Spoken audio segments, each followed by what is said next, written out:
Do you think I look handsome today? I look very masculine. I haven't shaved in 2 days because I want to relax for 2 minutes. I wasn't going anywhere. Friday, I didn't go anywhere. Last night, I went. Andrea's sick, so I went out with a friend for dinner last night. Where am I going to go? What girls am I going to meet? I got nothing to do, so I didn't feel like shaving because I look like Dylan McDermott. I look like thank you, my writer, my kid, my writer. I look like Dylan McDermott. But I want to tell you something. Normally I would shave and groom myself to do these crazy video blogs, but I got to tell you something because there's so much shit going on. My life is like Larry David on Curb Your Enthusiasm. It is so nutty. It is so wild. I can't write this stuff. When this shit happens, it keeps giving me information to talk to you about because that's how nutty it is. I do business with lots of business partners. Lots and lots of business partners that all think they're Donald Trump. They all think they're Donald Trump, but none of them are billionaires. Well, maybe a few of them are billionaires, but they all think they're Donald Trump. And the ones that are not have as much money as Donald Trump can't figure out why, because they think they're as smart as Donald Trump. All right, and the guy that owns Virgin Records and Warren Buffett, they all think they have that mindset, and they're all out to lunch. They're all in left field. They're all nuts, insane, out of this world. They've made their success and all their money, however they made it, because either it's family money, and most of it is family money, or it's, I always say this in business, that the planets lined up, the wind blew south, centrifugal, it's those dentures, centrifugal force came in, the ocean's way, because what's success? It's all based on luck. I mean, they all think it's their intelligence.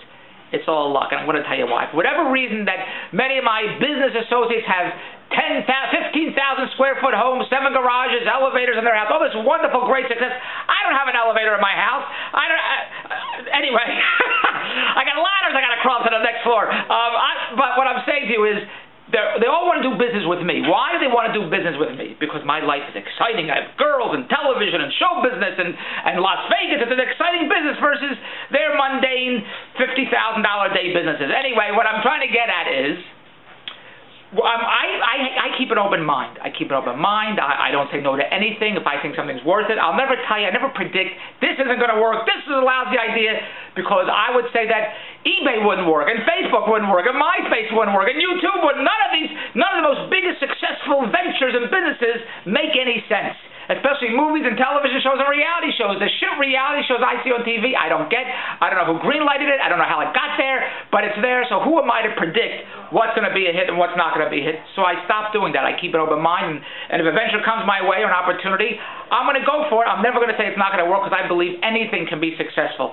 But I have business partners who, for whatever strange reason, who want to play in my world, and I'm more than happy to share my world with them. They can't figure it out. Their egos are so big or so huge. They think because they had one success in one thing that made them a lot of money, they're successful, and whatever they do, they can do anything. They can swing from the chandeliers and jump on the sky floor, everything they can do. Can't figure it out, because my experience has been all these years of doing business. When you take my business partners out of what they know and ask them to do something else what they don't know, can't figure it out. Oh, they'll never admit that. They'll never admit they can't figure it out. They can't figure it out. They know what they know, and that's it. And they became a hit at what they know, and that's it. But they already have a hit at what they know, so they get bored. Well, I'm already successful. I already made all this money. I'd like to do something else. I say, great, let's do this. They say, sure, let's do this. Can't figure it out. They'll never say they can't figure it out. And here's a perfect example. A friend of mine comes to me, he has this deal that he wants me to get involved in, and he needs some money. He needs to raise a few $1 million, whatever it is. I know a lot of people. I raise money on a handshake. I shake your hand, I raise money. It's real easy for me to raise money. I tell the hype, the sizzle, the excitement, the smoke and mirrors, call it whatever it is, and my business partners sell the steak. My world is the exciting world of Las Vegas and shows and bullshit and all that stuff, and I tell you what the truth is. I talk from the heart. I wear my shirt on my sleeve, or with your heart on your sleeve, whatever the hell it is, and I only do what I know how to do. My time is spent doing what I do. My expertise is what I do, and I don't try to deviate from what I do, because that's all I know how to do. Administration, organization is not my forte. All my business partners know that, and I keep going next. It's the opportunity that I give you to do business with me, because I got a lot going on. I'm not dependent on anybody or anything for my success. I'm only dependent on myself for my success. I sound like Tony Robbins. In fact, I ought to do these self-help books and these seminars and stuff like that. So a friend of mine says, get me a few $1 million. I say, okay. So I start making a couple of calls for him, because I'm part of a deal. It could be a bigger place, a big show business deal, whatever the bullshit it is. And I start sending him players. And when I pitch my play, I say, look, here's this deal on the table, and I send them an email. Here's what the deal, here's what it's all about. And if they're interested, they say, hey, yeah, tell me more. Well, when they say, tell me more, I got to throw the baton to the player, my business partner, whose deal it is. Because I don't know anything about it. It's like saying, Dave, I have a great, I want to build websites to sell VCRs. VCRs are coming back, Betamaxes. sell them online, and I need $2 million to sell them online. I said, all right, great, I'll get you $2 million. So I pitch a bunch of people. Look, a friend of mine is building a website. He's a genius web developer. He's selling Betamaxes from 1976 on his website, and he wants $2 million. And my investors say, oh, that sounds interesting. Tell me more about it. I say, well, go talk to him because he's the guy building it. He's the guy putting it together. He's going to fill you in the whole deal, what the percentages are. That's what I do. So this business partner, I send him a bunch of investors. I don't hear anything.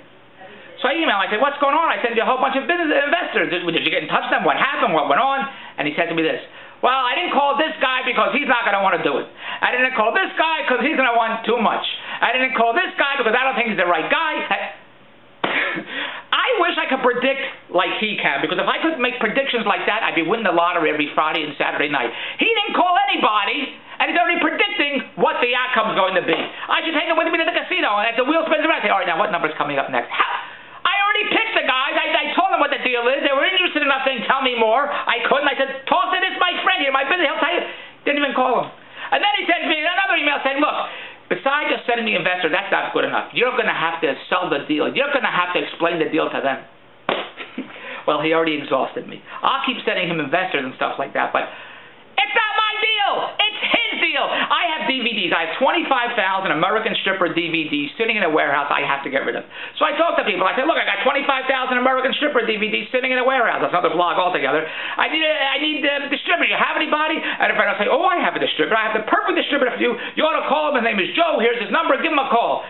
Do you think I would say to him, you call him. You call him, you're going to have to do more than that. Yeah, I have the DVDs, but if he's your contact, you're going to have to call him, and you sell the DVDs. I got him sitting at... Do you think I would say that? I say, give me the number, I'll call him right now. That's how I do business. When I tell somebody, I needed the $2 million, $5 million for a particular deal, and they say, I have a friend of mine, he's a huge builder, he builds everything, the whole street of Toronto, you better give him a call. You think I would say, well, you call him first. Call him. I say, give me the number, I'll run down to see him now.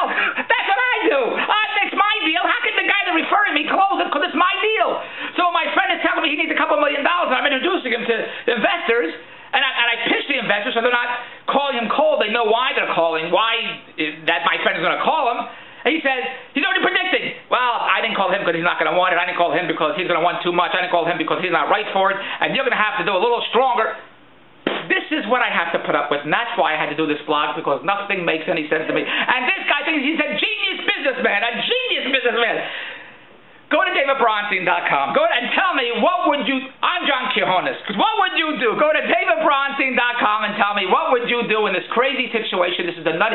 These are the business partners I deal with. They come up with such... there's lots of stories I can tell my business partners, but I got to tell you, the success, and they're great people and they're nice people. I'm able to separate business from pleasure and friends and all that stuff. But I got to tell you that they were very, very lucky. That they won't admit that it was luck. Oh, no, it's all their intelligence. They were very, very lucky to come into the money that they have, whether it's family money or their parents left them money, or they were part of a deal that sold from over here in the right place at the right time. But after that, can't figure it out. And they're bored now because they have a lot of money. They want to do other things. So they share in this deal, and can't figure it out. I go to meetings and phone calls, emails, and the decisions they say, and it doesn't make any sense, especially when they start predicting, and many of them all predict, this is not going to work, and they know what's going to work and what's not going to work.